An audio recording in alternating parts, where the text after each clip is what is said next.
March 18, 1937. New London, Texas. 3:05 in the afternoon on a Thursday. The school day is almost over. In the woodshop classroom, boys are sanding pine boards, the smell of fresh sawdust filling the air. In the typing room, girls are practicing their keystrokes on black Underwood typewriters. In the gymnasium, a class of 5th graders is rehearsing for the upcoming interscholastic league competition. In the kindergarten room, children are tracing letters with fat pencils. The New London School is the pride of East Texas, a modern 2-story brick building with steam heat, electric lights, indoor plumbing. More than 500 students are inside. At 3:17, a spark will find a gas leak, and in less than a minute, 294 students and teachers will be dead or dying in the rubble. To understand what happened in New London on March 18, 1937, you need to understand what New London was. East Texas, 1937. The Great Depression still gripped most of America, but not here. In 1930, a wildcatter named Columbus Marion Joyner had discovered oil in Rusk County, one of the largest oil fields in the world. The East Texas oil field transformed the region overnight. Derricks sprouted across the landscape like trees. Companies paid royalties to landowners. Tax revenue flooded into county coffers.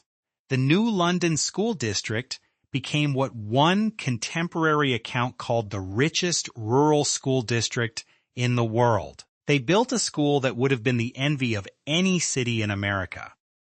Modern classrooms, a state-of-the-art auditorium, a gymnasium that could seat 1,000 people, science labs, vocational training shops. This was the promise of oil wealth made visible in brick and mortar. The community was proud of this school. It was their monument to progress and prosperity. No one could have imagined it would become their tomb. The school district, like many institutions in the oil patch, had tapped into the natural gas lines that crisscrossed the region. Why pay for heating fuel when there was free gas everywhere? The school had originally been connected to a commercial gas line, but in January 1937, just 2 months before the disaster, the school board voted to disconnect from the paid service and tap directly into a waste gas line from a nearby refinery. This decision saved the district about $300 a month. $300 a month. That was the price of 294 lives. The gas they tapped was natural gas, but natural gas in its raw, unprocessed state has no smell, no odor, no warning. It is invisible, silent, and undetectable by human senses. Today, natural gas is odorized. We add mercaptan, a chemical that smells like rotten eggs, precisely so people will notice a leak. We do this because of New London. But in 1937, that practice did not yet exist. The gas began leaking at some point in the weeks or days before March 18th. Investigators later determined that a faulty connection in the crawl space beneath the building had allowed gas to escape into the enclosed space under the school. Day by day, cubic foot by cubic foot, the gas accumulated. There was no ventilation in the crawl space, no way for the gas to disperse. It simply built up, pooling beneath the floorboards, seeping upward through cracks and gaps, filling the school with a silent, invisible explosive.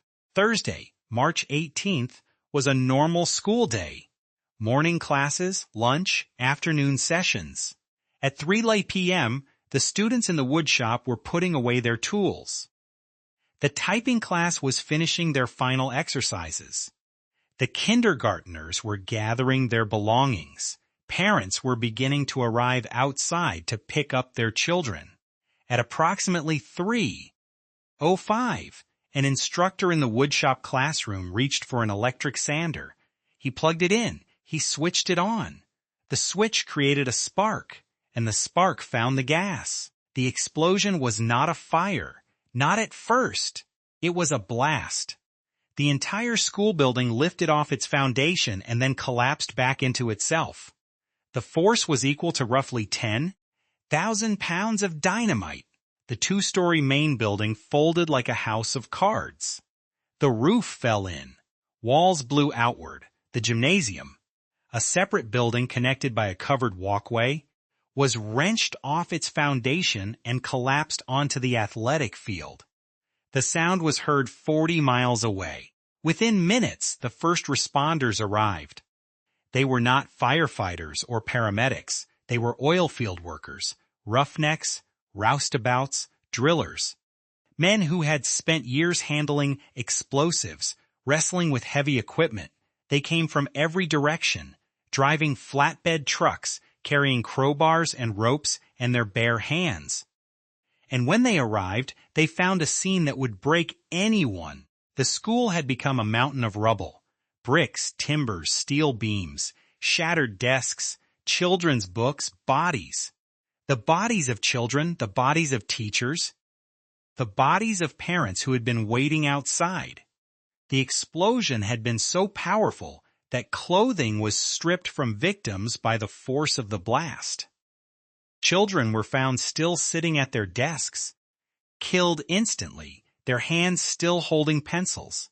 In the typing room, the typewriters were found still in position, the pages still in the rollers. The rescue went on through the night, under floodlights brought by the oil companies. Hour after hour, the workers dug. Mother after mother stood at the edge of the rubble, waiting, hoping, knowing. When the last body was pulled from the wreckage the next day, the final count was 294 dead.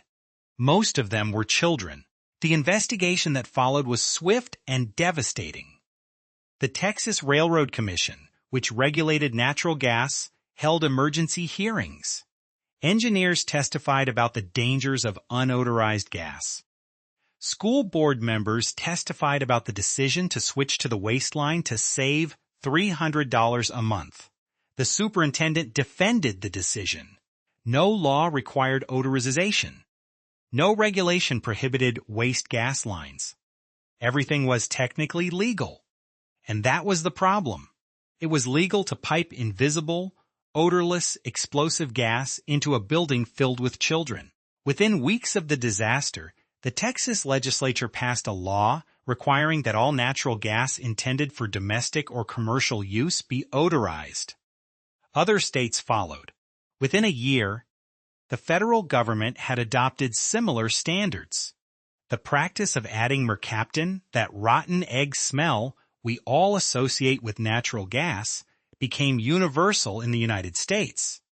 Every time you smell natural gas and evacuate a building, every time a leak is detected before it becomes a catastrophe, you are benefiting from a law written in the blood of 294 children. In the years that followed, the community rebuilt. A new school was constructed on a different site, with every modern safety feature available. A cenotaph was erected, a tall stone monument engraved with the names of the dead. 294 names. Most Americans have never heard of the New London school explosion. It does not appear in most history textbooks. It is rarely discussed outside of East Texas. It is a forgotten file. Remember New London. Remember the roughnecks who drove from every oil field in the county to dig through the rubble with their bare hands. Remember the typing room, the typewriters still in position, the pages still in the rollers. Remember the kindergarten. And remember that the smell of rotten eggs in your kitchen, the smell that tells you to get out and call the gas company, exists because 294 children died so that the rest of us would know when to run.